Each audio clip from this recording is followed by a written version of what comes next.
Et on en parle avec Asma Mala. Bonjour, vous êtes experte en tech policy, vous êtes maître de conférence à Sciences Po et vous signez dans une tribune aujourd'hui dans Libération. Vous indiquez que les nouvelles technologies pourraient constituer un formidable outil de politique publique.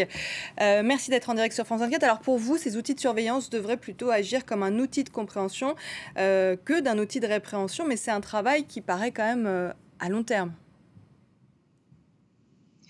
Non, c'est pas du tout un travail qui peut paraître à long terme, mais je pense qu'en effet, il y a un malentendu en fait sur les usages des nouvelles technologies. Et aujourd'hui, ce qu'on voit apparaître autour de l'article 24, mais plus généralement dans le texte de loi sécurité globale, c'est un usage technosécuritaire où on quadrille finalement l'espace public, où on en profite pour le criminaliser, où on transforme finalement l'état de droit initial. Et ce que vous expliquez aussi dans le reportage, sans qu'il y ait forcément les contre-pouvoirs qui sont associés. Et l'enjeu, en réalité, n'est pas tant un enjeu de mettre des nouvelles technologies ou pas, mais toujours d'équilibrer les asymétries de pouvoir avec les contre-pouvoirs possibles. Et en effet, on parle de l'IGPN, mais plus généralement, la question des protections des contre-pouvoirs issus de la société civile, comme les associations, les lanceurs d'alerte, les ONG, ou le renfort des contrôles, des instances de contrôle institutionnelles, est un vrai enjeu démocratique aujourd'hui, en effet, pour contrebalancer des technologies qui sont par définition et par nature duales. Alors on va s'intéresser justement à ces nouvelles technologies dont vous parlez. Qu'est-ce que vous entendez par nouvelles technologies et que préconisez-vous exactement ? En l'occurrence, dans le texte aujourd'hui qui est proposé, on parle de drones, alors pudiquement nommé dispositif aéroporté de captation d'images, on parle de caméras mobiles, de caméras de vidéosurveillance, et tout ça encapsulé en fait, qui embarque des logiciels de reconnaissance faciale. Donc de ce point de vue-là, et dans l'exemple aujourd'hui qui est dans le fait divers dont on parle, les dispositifs finalement de reconnaissance faciale ont à la fois permis finalement de capter et de voir et d'identifier les policiers qui ont commis ces abus-là. Donc, quand je parle de dualité des nouvelles technologies, c'est vraiment en ce sens qu'elles permettent la surveillance, mais elles permettent aussi ce qu'on appelle la sous-veillance, c'est-à-dire l'identification aussi des abus.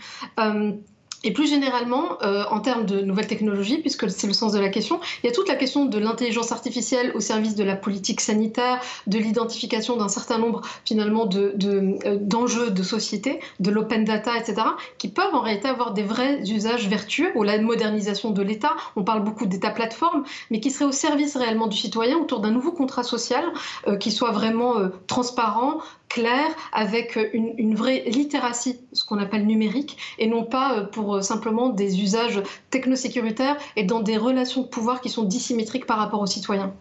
Alors, il y a un exemple, dernièrement, c'est l'attentat de Nice. On sait que Nice est une des villes de France où il y a le plus de caméras de sécurité. Et ces caméras, justement, elles ont permis de retracer l'itinéraire du terroriste. Donc, ces caméras, elles sont très importantes pour avoir des preuves de ce qui s'est passé. Donc, s'il n'y a plus d'empiètement sur la liberté publique. Absolument. C'est aussi l'exemple qu'on a là aujourd'hui, c'est-à-dire que c'est aussi par les technologies de vidéosurveillance et de reconnaissance faciale qu'on a pu prouver et retracer le fait que cet homme a été tabassé, par exemple. Donc, encore une fois, vraiment, j'insiste sur la question de la dualité. Il ne s'agit pas de dire que les nouvelles technologies sont mauvaises ou bonnes, tout dépend de leur usage, et notamment tout dépend de leur usage démocratique. Et donc, comme aujourd'hui, elles distillent des nouvelles formes de pouvoir, la question c'est par quel contre-pouvoir on les accompagne, par quel garde-fou démocratique on les accompagne, de façon institutionnelle et hors les murs des institutions, de façon à éviter finalement les abus potentiels et de façon à créer une vraie transparence sur les usages qui en sont faits.